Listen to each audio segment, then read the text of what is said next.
Things mighty snug in that NFC West, and Sunday they got a little bit tighter. Trailing by 3 points in the fourth quarter, Brock Purdy, Juwan Jennings is the hookup. San Francisco back out in front. Not done.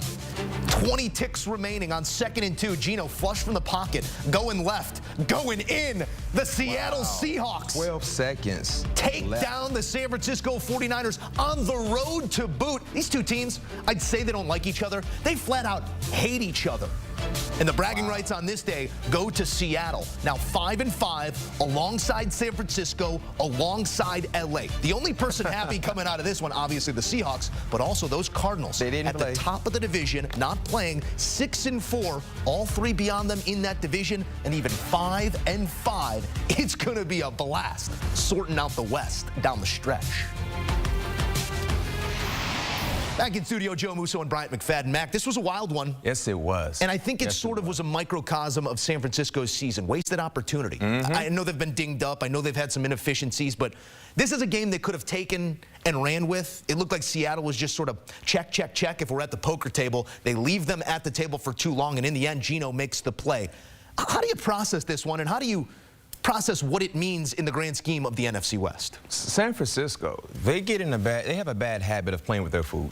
Instead of taking care of their business, go ahead and finishing the drill, they like to play around with teams. You know, if you look at some past losses in this season, you had a double-digit lead in the second half against Arizona. The same can be said against the Rams. You found a way to lose that ball game. They had moments in this matchup against Seattle to go ahead and finish the drill. But they played with their food, and they allowed the Seahawks, a team who came into this matchup fairly desperate, knowing they had no room for error, to stick around.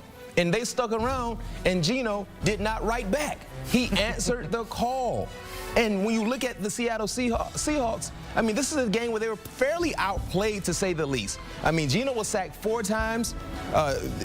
They couldn't really get things running with the ground game. He had a costly turnover, but they kept fighting because San Francisco allowed them to stick around. He got his Steph Curry moment there in the Bay, too, putting him to sleep. Yes, he actually put him to sleep because San Francisco didn't want to put them to sleep. Yeah.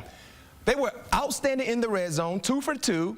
San Francisco was sloppy. He had 9 penalties compared to 4 for Seattle. That will put you in a position to lose. So guess what? Moving forward, what can you do? Because you're healthy.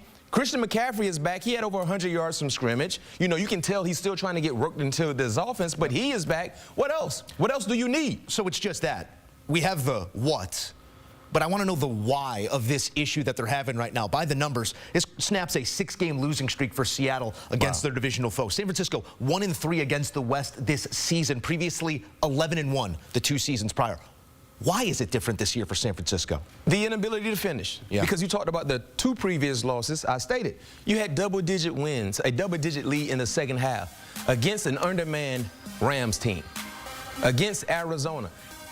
And Arizona came in your place and fought back, right? So these are winnable matchups, and I can tell you this much. When you look at the entire NFC, this is the wrong year to be playing around because the quantity of quality teams is something that we've highlighted. When you look at the NFC North, Minnesota, Green Bay, Detroit, when you look at your division in the West, Seattle with the win today, they're right back in the thick of things. You look at the Rams being healthy with their wide receivers. We know what they can do. The same can be said for the Arizona Cardinals. Don't forget about what's going on in the NFC South. We talked about Atlanta, but what about the Tampa Bay Buccaneers? So there's a lot of things going on in the NFC as a whole where you cannot afford to play around with your food because, yes, we expect for San Francisco to be there at the end of the day. But the NFL, the teams they're playing against, they can care otherwise. They have no expectations. It's their job to go out and find a way to win. And guess what? In today's matchup, when so many things were telling Seattle, you're going to lose,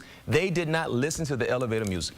You know, so many times during March Madness, we sit here, we talk about multi-bid conferences, how many teams are going to get in from where. Sort of what it feels like here in the NFC as we're looking at that playoff picture. This feels like a one-bid division, the NFC West, with everybody sitting at 5-5 except the Cards at 6-4. Grand scheme of thing, who do you feel best about right now? I know about 4 weeks ago, you were one of the ones saying, LA's a team to watch still, and they're right there in that mix. Are you still loving what LA's showing, or have the Cardinals given you enough to think about that this is the division champion? The thing about the Rams, I feel like the Rams, they're best suited when no one believes in them. Yeah. Because last week they laid an egg. You got to tell them that they don't matter. Yeah, you got to tell them no one is believing in you, and they surface.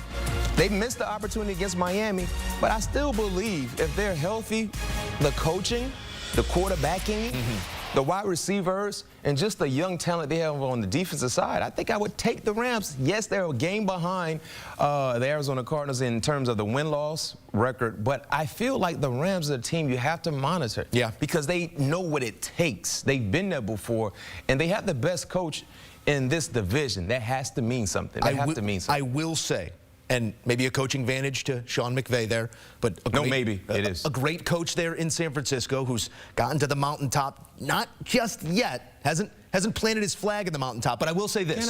No George Kittle in this game, and the San Francisco 49ers were outscored 14-7 after the exit of Nick Bosa. So I'm going to keep an eye on there with the oblique injury for Bosa. Not making excuses, but I still believe in a San Francisco team. It sounds like Joe is making excuses. I still believe in a San Francisco team. I think that all the hallmarks of what were there, while they're not executing at that level they have in years past, but the talent is still there, the coach is still there. We're waiting for them to, like you said, turn over that engine. And if they do, I still think that's the best team in that division. Fair enough.